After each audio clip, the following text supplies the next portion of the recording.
This simple opening crushes everyone under 2000 ELO, and even beyond. I'm playing here against 2300 rated player. It starts with the move d6, then we play knight to f6. It's called the Philidor defense, because next move I'm gonna play this move e5.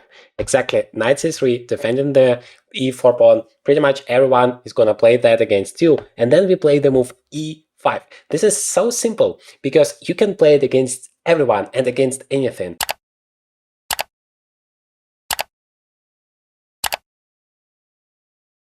You don't really care what your opponent is playing. Yes, he can take and go into the endgame. I have a lot of videos about that. Don't be afraid. This is my favorite line. Very, very good opportunity for you to score easy wins. Please take a look, as well as learn a lot in the process. Please take a look at the entire playlist about this opening for that. And here in the main line, I just play the move knight to d7. And okay, my opponent is playing very aggressively this modern line rook g1. A lot of people are playing it, and yeah, I have to give credit. This line is really very aggressive, and we need to know how to handle it. I'm gonna try to play the move h5 and stop it immediately here before g4 even happened, arguing that, well, this rook is now weirdly placed on g1, he cannot castle anymore, and of course he committed himself to this very aggressive play. And our plan in the Philidor defense is always and always to play either in the center or on the queen side. So for that we need this move c6, and then we can immediately start the attack with the move b5. It's important to understand, in all positions like that, if your opponent is playing very aggressively, he launches an attack on one side of the board, then you absolutely have to launch an attack either in the center or on the other side of the board. Let's see what our opponent does here. It's 10-minute game plus 10 seconds, so hopefully we are going to be good to go here with the chestnut EO board. I really like to play on a real board, because that's what my main focus is. I want to become a Grandmaster. That is why this channel is called Journey to Grandmaster. And of course, share my process, my journey with you, so you can learn so much out of it and achieve your chess goals much faster. So what I like about this opening is that you can play it against everything, meaning that you don't care if they play e4, d4, if they play knight f3, b3, all of the weird lines, if they play the London, whatever they want to do, you just play the same thing over and over again.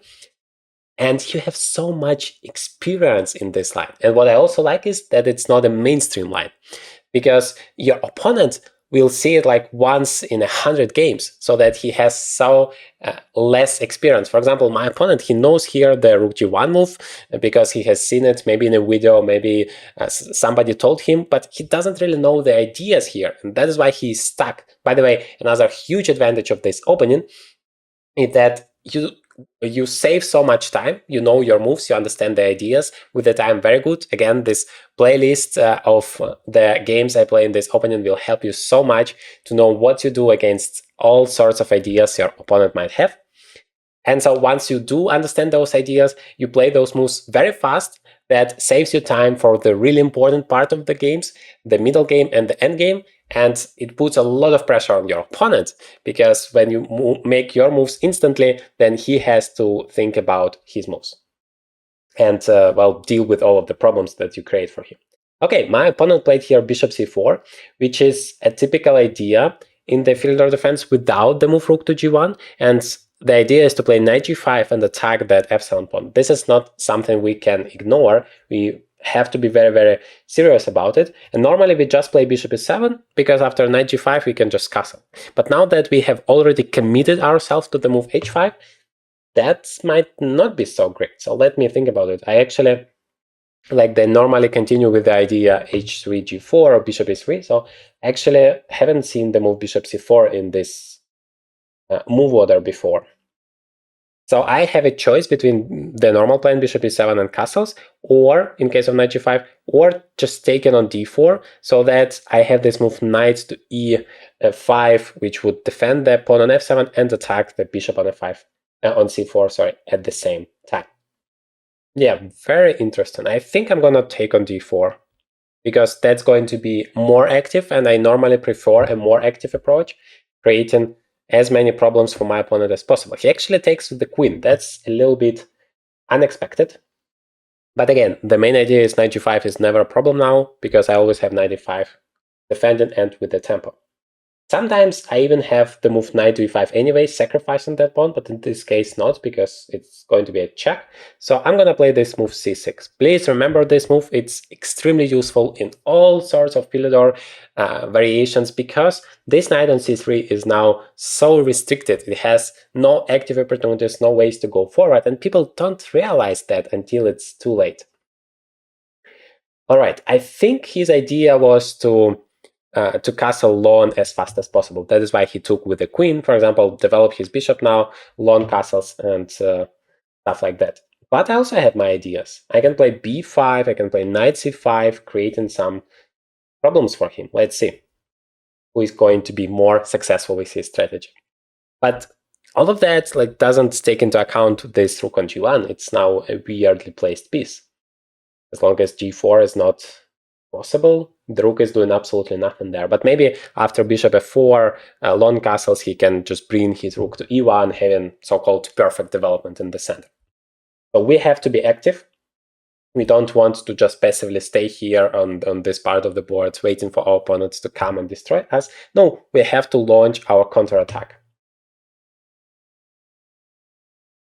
So b5, c5 is not the move you want to make, unless it's winning something, because remember, this knight, you don't want to allow it to be very active. Maybe in some specific cases when you win a lot of time, when, for example, if it's gonna win the bishop, like I play b5, he plays bishop b3, then I play c5 attacking the queen goes somewhere, and then I play c4 and win the bishop. Of course, that would be a good enough reason to allow these knights to go to d5, because I can just exchange it there. That might be an option. Otherwise, I just want to get my counterplay. In chess, it's all about fighting for the initiative, fighting to be the one creating problems for your opponent. So that's exactly what I want to do here. And you see that, again, it takes my opponent a lot of time trying to figure out what on earth is happening here. For me, yes, I see this specific position maybe for the first time in my life, but because I understand the ideas very good, because I know that I'm supposed to attack here on the queen side, it's not that difficult for me to figure out. I just need to check the concrete ideas so that I don't blunder anything here. By the way, maybe he's thinking about bishop takes f7, but I don't think it's gonna work. Yes, he plays bishop f4. Again, now I want to play b5, and I have to think at least for a second about bishop takes f7. But b5 is also good in terms of covering those squares so that the queen cannot give me any checks. That means after knight g5, I can even play king to g8, or maybe king g6. King g6 might be even better. So if bishop f7 is not a problem, then I really want to play b5. As I mentioned before, I want to get that counterplay. And it's also important to understand that bishop b3 is connected with those risks of c5 and c4. Yes, he's getting a lot of pawns there, but I get a piece. A piece is a piece. It's not that easy to ignore that. And if he doesn't go to b3 and doesn't take on f7, then he has to go somewhere backwards, which would, for example, block the d file. And in every case, the bishop would not be that active anymore, which is also great. So in every case, I achieve something with my counterplay plan here. Of course, my d6 pawn is hanging. I have to remember about that. Right now, I have created a counter threat, so it's more important than this pawn, but in the long run, I have to find a solution. What do I do about this pawn? Sometimes you can even sacrifice it if you get some activity as a compensation for it. So let's see. First of all, we need to see where the bishop goes. I would say that bishop e2 seems to be the best choice for me, because that wouldn't block this d file, and then after castles, he is going to have another attacker for the d6 pawn. That feels pretty strong. But maybe I have knight c5 idea. That protects the d6 pawn, and after castles, I can play knight e6 with a fork, and then I'm going to remove that very dangerous bishop on f4, and that would solve the d6 pawn problem, and basically, I'm good to go. So I like this knight c5 idea. Knight c5, by the way, is one of the main ideas in all sorts of Philidor variations, so please remember this square for the knight. It's most of the cases beautiful. Yeah, you see that my opponent spends already more than a half of his time here, and we are still in the opening, which means, I mean, this is not going to resolve anytime soon, so he's going to have those troubles coming into later stages of the game. And this is a huge, huge advantage of this Philidor defense opening. You have to be a little bit brave, right? Your king is still in the center, you played h5, and you might say, well, I'm scared about that. But remember that your main goal in chess is to learn something, is to become a better chess player. And if you play things like that, even though it's very rarely that it happens in the Philidor defense, actually, more normally it's just a very solid position. But this rook g1 is an exception. It's a very sharp line. Okay, my opponent actually goes for sacrificing here. He's sacrificing his bishop, trying to give me a checkmate. Well, first of all, I have to take the bishop, otherwise I don't have anything at all, so I don't really have to think about it. Either it works or it loses, one of two. And now I have to think, because queen takes f7 is obviously a checkmate threat. Knight e5, desirable move, as always, wouldn't help as well, because of bishop takes, and then still queen takes f7 is a huge problem. So I think I basically have two choices here, either queen to e7 defending or d5 blocking the diagonal. I like the move d5, to be honest. If, let's say, the simplest variation, if he takes everything, first of all, I'm not obliged to take back, but let's say I take everything. Queen takes d5 in the end. Yeah, the problem is it's going to be a double attack. This pawn and this rook are hanging. I can play queen e7 check, that would defend, but the problem is when he steps away with the king, for example to f1, then rook e1 would be a threat to win my queen. Although I also have a threat, like knight to b6. Sorry, my battery ran out. Knight to b6, that would attack the queen and defend the rook here. Queen to c6, I still have bishop d7. I hope you can still follow my variation. So it starts with the move d5, then everything goes off the board. Then I have queen e7 check and knight b6. And after queen c6 check, I have bishop d7. That seems to more or less work out. In every case, I like the move d5 more than queen e7. If I play queen e7, he has queen takes c6, attacking that rook, winning this knight. Although the position is not that opened, that is an advantage. So I can just play rook b8. And after castles, I can play bishop b7. Queen c7 though, I don't know, it feels unnecessarily too passive. I like d5 more. Also after d5 and takes, maybe I have additional options. Because right now f7 is not hanging. Knight b6 now would run into queen takes c6, and I do give up a lot of pawns, but I solve my development problems. I play bishop to d7, defending everything. Wait, the queen has no moves to go, rather than c7, but c7 is not a big problem, because that would exchange the queens, and I will take the d5. Yes, I think that d5 is my best shot here. I am very, very active. One thing I haven't considered, though, is queen takes c6. That might be a huge problem, actually. Now that I think about it. So it's always important to think about all of the opportunities that your opponent has, not just the most obvious. Somehow I played d5 and I assumed that he's gonna take, but actually he has queen takes c6 as well. And then the problem is my rook is hanging and it cannot go to b8 because the bishop is controlling that. That might be a problem, or rather a big one. But we will see. Maybe we still have some counterplay chances over there. There's still a piece up. Yes, he takes it. So the lesson to learn here, it's not like I never make mistakes. I make lots of mistakes. In fact, many more than I wish I would have made. But the lesson to learn here is to always consider all of the opportunities that your opponent might have, at least the most active ones. Checks, captures, and threats. And queen c6, just as a capture as e takes d was. You might be wondering, what is this magic board I use in my videos? It's called Chess Not EVO. And I enjoy it so much, I have it for a year now. It completely transformed the way I play chess and I train chess, because I can play both on Chess and chess.com online, but on a real board. It's a completely different experience and I enjoy it a lot. I haven't had any major issues, and that's my favorite product from Chessnut, because I have everything in one place. I have my books here, I have my studies here, I have my games, but They have so many different products according to your needs and your budget. The best part is, of course, you can use the link in the description as well as the promo code Journey to Grandmaster to get a big discount on all Chestnut products. Now, back to video. Okay, so it seems like I'm losing that rook. Rook b8 doesn't help because bishop takes. And yeah, I can give up my bishop, like bishop b7 or something, but that seems to be very, very passive. Maybe I play d4 instead. And if he takes my rook, then I at least grab his knight. That would be good.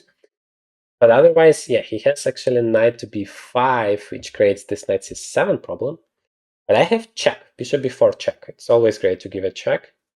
d3 is unfortunately a problem. Yeah, somehow I'm quite in trouble. Maybe I do it the other way around. I play bishop b4 right now, and if he takes, then I have the move d4, and I win that knight. I like it. And the knight is paralyzed, it cannot move. And also what I want to do, if I have time, of course, castles. That would solve many of my problems. So maybe it's not that bad afterwards. After all.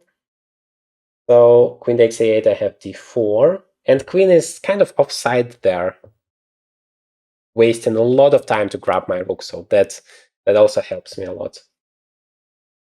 It's not that simple, of course. Even after queen a8, d4, he has a3. And that might be a problem. Because if I play bishop a5, then he plays b4, and if I go away, then his knights can go away as well. So maybe I just take on c3, he takes my bishop, I take on b2, and try to get some activity there. Finally, castle.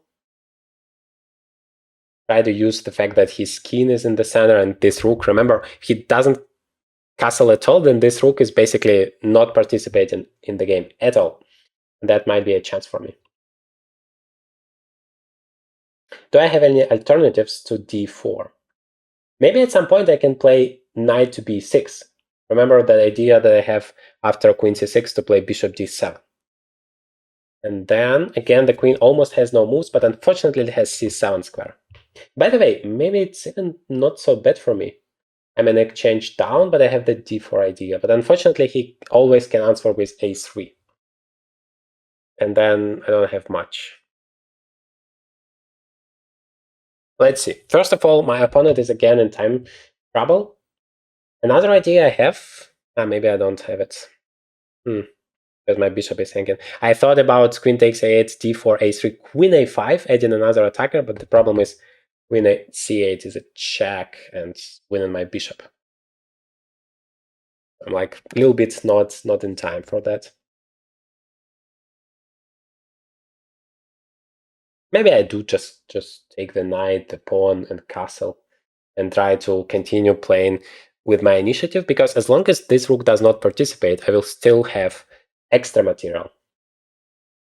Remember, it's not about the number of pieces you have on the board, it's about the number of active pieces that are actually creating threats, creating problems for your opponent. Okay, so the time is ticking. My opponent has to solve those problems. I'm not actually sure what he's thinking about. Is there an alternative to queen takes a8? Maybe bishop c7 is what he's considering. But I'm not sure it's a problem for me. I'm gonna play queen to e7. After queen a8, yes, it just takes. Okay, it doesn't matter. So now, do I play d4? Or do I castle? If I just castle, he also can just castle, so I don't really like that. I want to prevent him from castling at any cost. It's not like I don't have any ideas afterwards. I can take there and play queen a5, but somehow both of his rooks are playing, and that's what I don't like the most. I think I'm gonna play this move d4.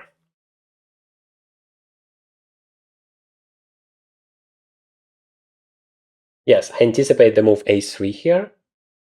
But to say the least, I can take there. That would destroy his chances to castle, leave his king in the center, violate his rook's connection. This rook on g1 would need a lot of time. Basically, he would need to bring his king over so that the rook can be developed, but king e2 is also not really a good move. Bishop a6 check would be there in a lot of variations.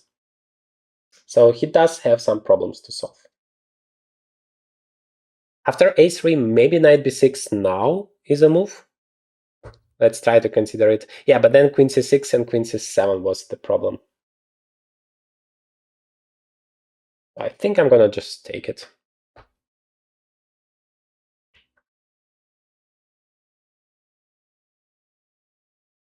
Because stopping castles is very important. And now castles is not possible anymore. And moreover, he cannot take my pawn on a7 because b1 would be a queen. Okay, and now I wanted just to castle. Because then my pieces are free to go. I really like this idea. Let's see what happens. Also, this is a very annoying move when your opponent is in trouble. You're just castling and saying, well, now my king is in safety and I'm ready to go all in into attacking you, like knight b6, knight, if he takes, for example, knight b6, knight c4 or a4 are coming, all of my pieces are playing. Yeah, instead of, maybe that's a better actually move to go. Instead of taking b2, he takes a7. Anyway, I think knight b6 is what I should play. That's the most tactical. Ah, wait, bishop c7. Always remember to think about your opponent's opportunities. Knight b6, bishop c7. What do I do? Queen d4. And just take, right? Yeah, that is maybe a little bit more annoying than I expected.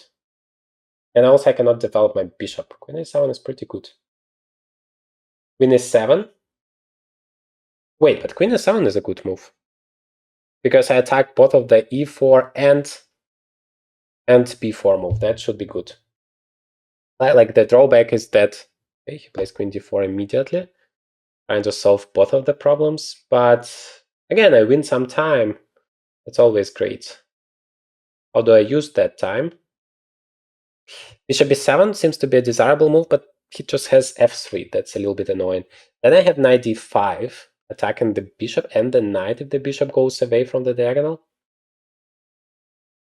Ah, wait, he has bishop d6 idea. It's again pretty annoying. Yeah, the queen is actually pretty good. So maybe I have to start with rook e8. With the same idea, attacking that pawn, but stopping him from bishop d6. At least I thought so, but he still plays bishop d6. Although now this bishop, it might be hanging in some variation. And the knight on g4 also might be hanging in some variation. Yeah, but of course I don't like the fact that I needed to play queen to e7 and then queen to d8 back. Moreover, he's trying to win here the f7 pawn, very, very important one.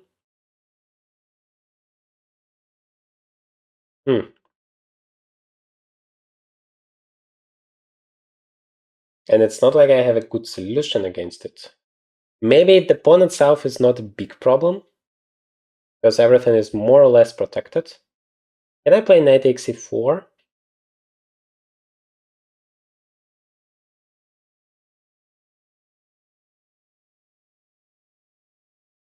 Knight takes e4. If he takes back, then it's okay. I'm gonna have knight f6, a lot of ideas. Knight b6. And if he takes with the queen, I have king h8. Ah, no, he has queen h5. Wouldn't work for me. Okay, then it leaves me with knight to b6, probably. Or knight to e5. Provoking him to take. Have any time? Yeah, let's play knight b6. Let's try to play as active as possible. Because if he takes with the queen, it's not that dangerous as if he takes with the knight. Okay, now I have just one move, so I can save some time. And now his bishop is hanging. And I hope that would give me time. And of course, I have this rook against the king. I hope that would give me time to create a few dangerous threats for me. And this knight on f6 is actually very good. It's somehow defending my king very well. I have to be careful because one day he might go away with the queen, and then knight f7 would be huge. But I want to improve my queen anyway, go somewhere forward. For example, wait, knight c4 is not an idea because the queen can come back and take it. And knight e4 is also not an idea because, again, this queen h5 is destroying all of my plans. So let's say he plays bishop c5. I'm not sure what my next move is. Knight a4, he can just go back, queen c4, threaten a knight f7. That's very annoying. Oh, so what do I play? He has only 12 seconds. That might be my chance, but I still don't see what I do after bishop c5. Okay, he doesn't play it. Plays that, which is also very dangerous. But at least I can play bishop e6 now and deal with this problem. I like that he's leaving that diagonal. That somehow gives me a little bit of fresh air. Knight f7, I can now always and always exchange my bishop for a knight. And remember, as long as this rook does not participate, I have pretty good chances. Now I like the move knight to c4. Maybe I still don't have enough. Should have thought about it a little bit more, because after bishop f6, he's threatening checkmate. And my rook is hanging. But he goes back. Okay, he got scared by my queen d2. Ah, yes! Queen d2, I had queen c1 idea, check. So I felt there has to be something, but I haven't found it immediately. All right. What do I do now? I can't even take. Yeah, probably I just take it. Because this bishop seems to be very, very dangerous. It takes it back. And now queen to d4, like threatening to win everything. And getting rid of all of the pins. I think I have like many more pieces here in the attack. I basically have the queen, the rook, and two minor pieces, and he only has queen and knight, because those rooks, they don't participate, and I hope that's gonna help me. Okay, he goes back. That is actually a pretty good move. Let me play bishop c4. I want to connect my rook and threaten bishop takes d3 at the same time. Remember, trying to create as many threats as possible. I only have 18 seconds, and of course, when you have a few seconds, having the boards is limiting yourself a little bit, because you need to make those moves for the opponent. e5, okay, let me take. But I am really happy that there is 10 seconds increment, that helps. Yeah, now I can take. Now I have the queen, the rook, and the knight in my attack. He only has the queen, which is very active, so that means the position should be good for me. But still not simple. 23 seconds. I think I have to take. The more I take, the simpler it should get. I'm still a pawn down, by the way, even if I have taken so many pawns. But this rook, he would be like, if he can change the position of the king and the rook, he would be immediately completely winning. But as is, it's very difficult for him.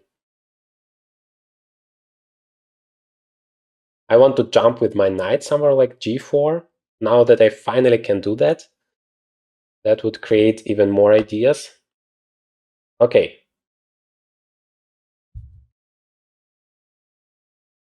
Probably b3 is where I should go, the most active move. Into d1. I don't... Wait, that is just losing. But that happens when you create as many problems for your opponent as possible. Sooner or later, he collapses. And this game was the craziest I have had for a very long time, but I hope you enjoyed it. I hope you learned how you are supposed to play to beat such very strong guys. I have to give credit. My opponent played very good up to a certain point. In this playlist, you see all of the games I played in this field or defense, so that you know what to do against all possible variations.